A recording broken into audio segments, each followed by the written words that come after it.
got on the train with $200. He couldn't see any harm in a friendly game of cards.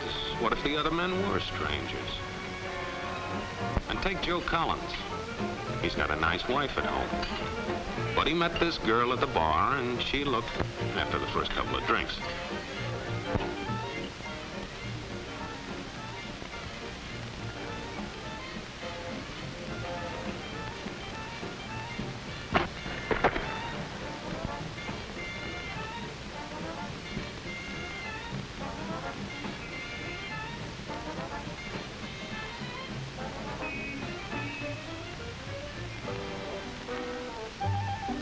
There's a good old-fashioned word for people like this.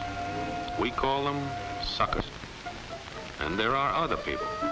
People who stay up nights figuring out how to take away what they've got.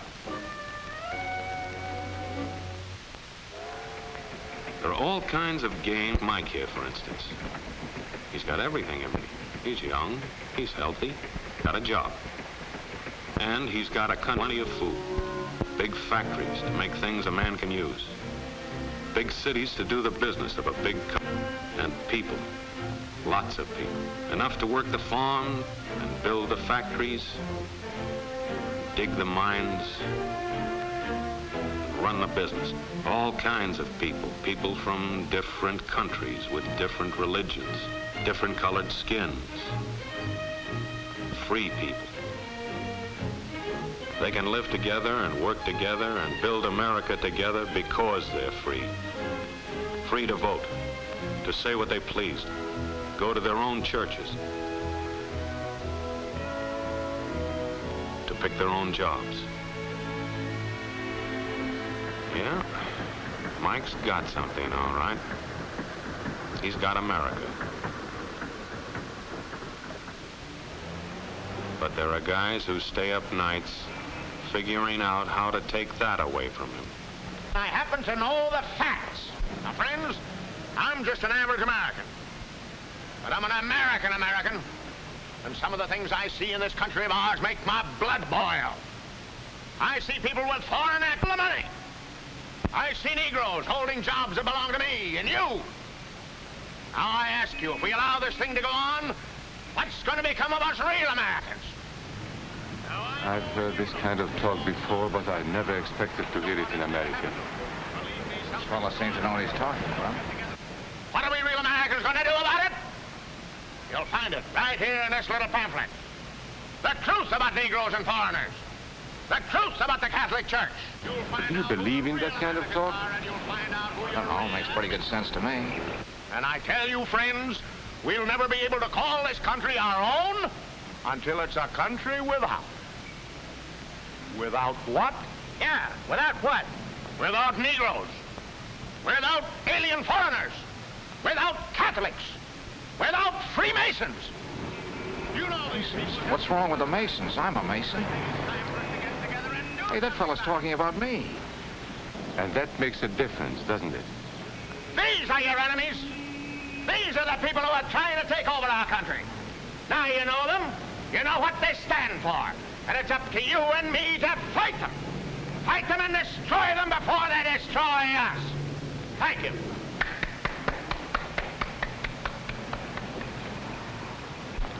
Before he said Masons, you were ready to agree with him. Well, yes, but he was talking about... What about those other people? But in this country, we have no other people. We are American people. What about you? You aren't American, are you? I was born in Hungary, but now I am an American citizen. And I have seen what this kind of talk can do. I saw it in Berlin. What were you doing there? I was a professor at the university. I heard the same words we have heard today. But I was a fool then. I thought Nazis were crazy people, stupid fanatics. But unfortunately, it was not so. You see, they knew that they were not strong enough to conquer a unified country.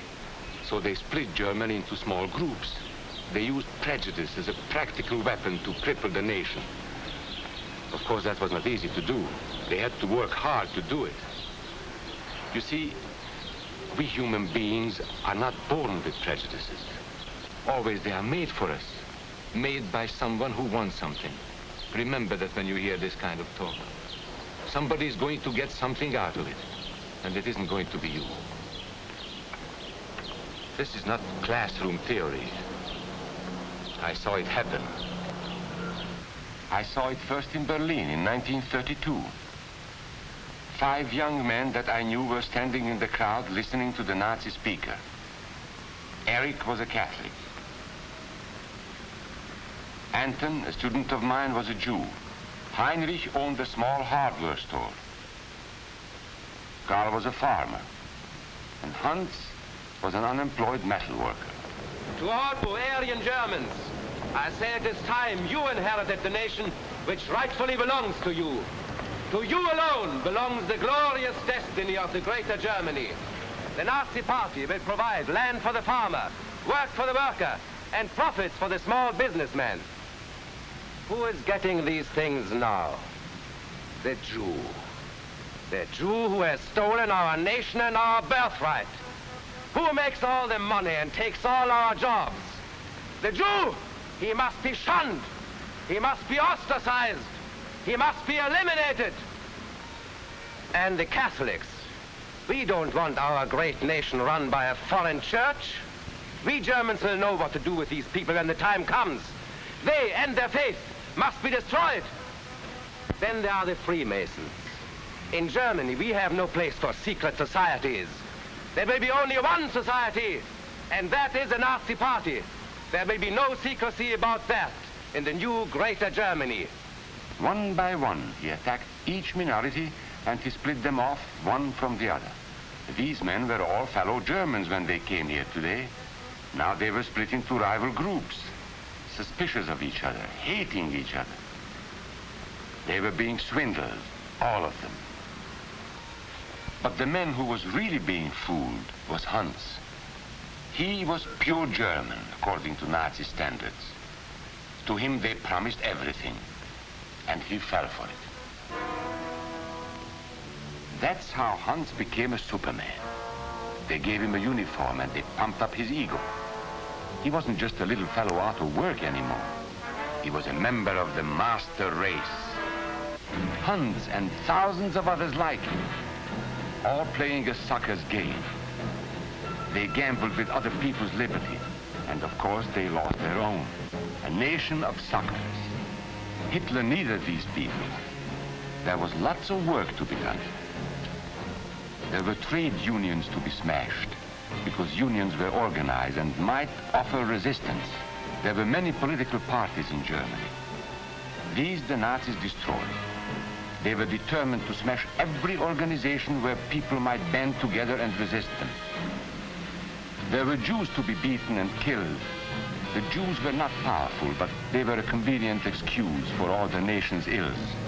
And besides, a Nazi party member could not take over this man's store. Hundreds of Catholics were put in jail because the Catholic Church had strength and could resist the Nazi drive for power. They had split the nation into 100 pieces, and then one by one, they had destroyed the pieces. Over these broken pieces, the Nazis rode into power. One party, one nation, one religion. These men had won their struggle for power. They now ruled all of Germany. But still they had trouble with their oldest and most persistent enemy, the truth. They found that truth does not die easily, and so they decided to abolish truth. One great source of truth is literature, so they burned books, 20 million of them. Many great men in Germany who were spokesmen for truth were jailed or driven from their country. Teachers, writers, scientists. Education was discouraged. In 5 years, college attendance dropped 53%. It was forbidden to listen to a British radio program or read an American newspaper. In Nazi Germany, you had to get your information from Dr. Goebbels. He knew what was best for you. The church was one force in Germany still strong enough to proclaim the truth in public. This Catholic priest was arrested the following day on charges of immorality. The Protestant church also continued to try and fight for truth. The Nazis put this man in a concentration camp. There were others who spoke for truth, and I am proud to say that educators were among them. And what, may I ask, is an Aryan? I don't know myself. But let us see what our present so-called authorities have to say about it. They say he is tall,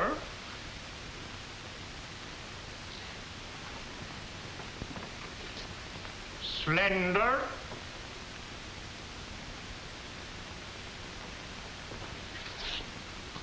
blue-eyed, and blonde. There is no Aryan race.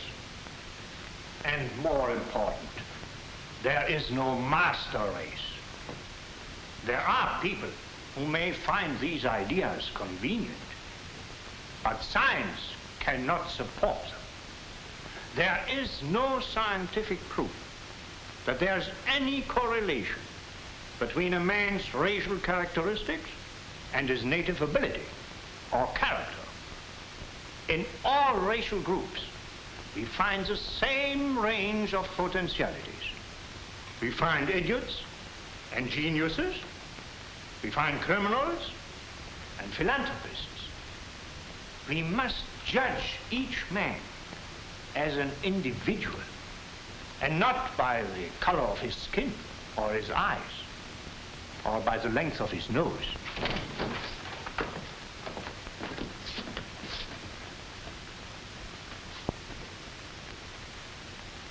Come in, gentlemen. It's comfortable. And remember that there is no master race. That is a scientific truth. Anyone who tells you otherwise is lying.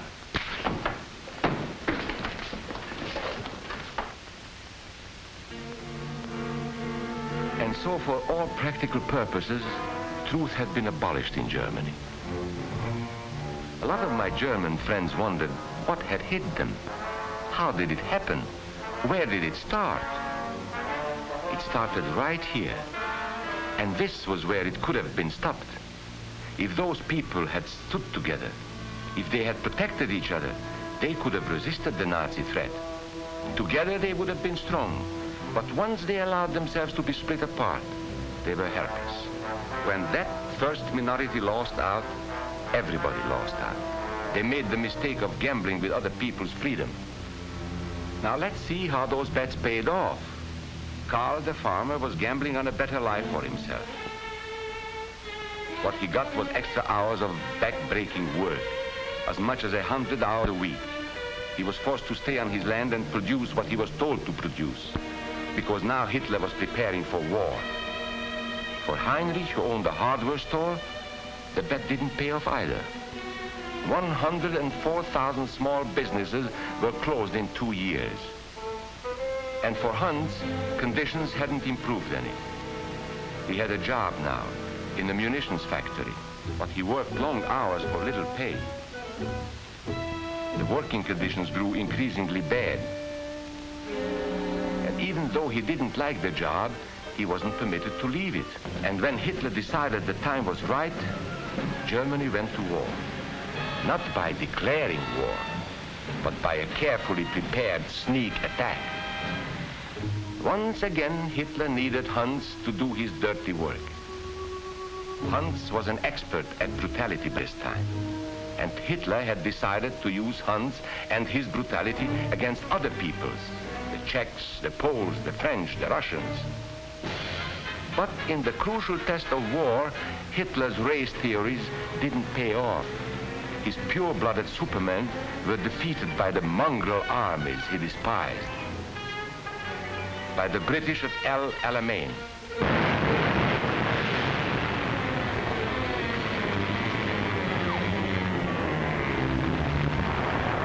By the Russians at Stalingrad.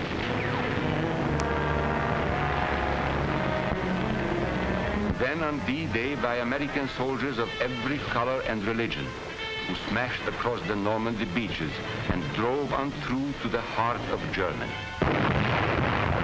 For the misguided Germans who had swallowed the Nazi bait, the Nazi game did not pay off. The continent of Europe was strewn with millions of German bodies, pure Aryan bodies.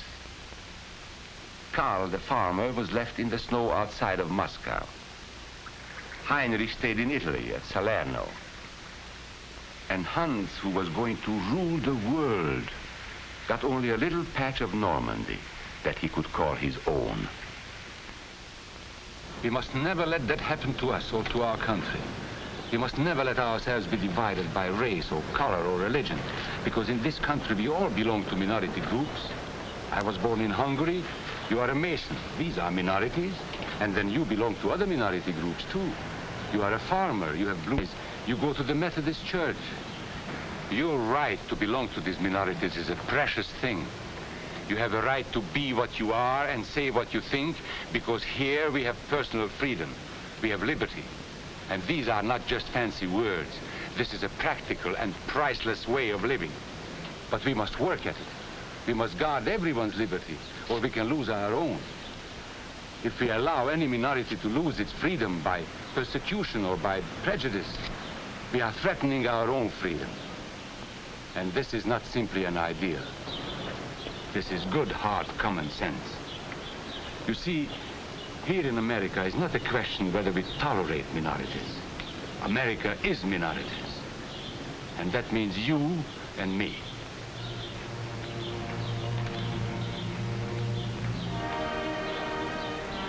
So let's not be suckers. We must not allow the freedom or dignity of any man to be threatened by any act or word.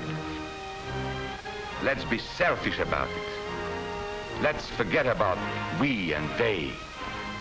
Let's think about us.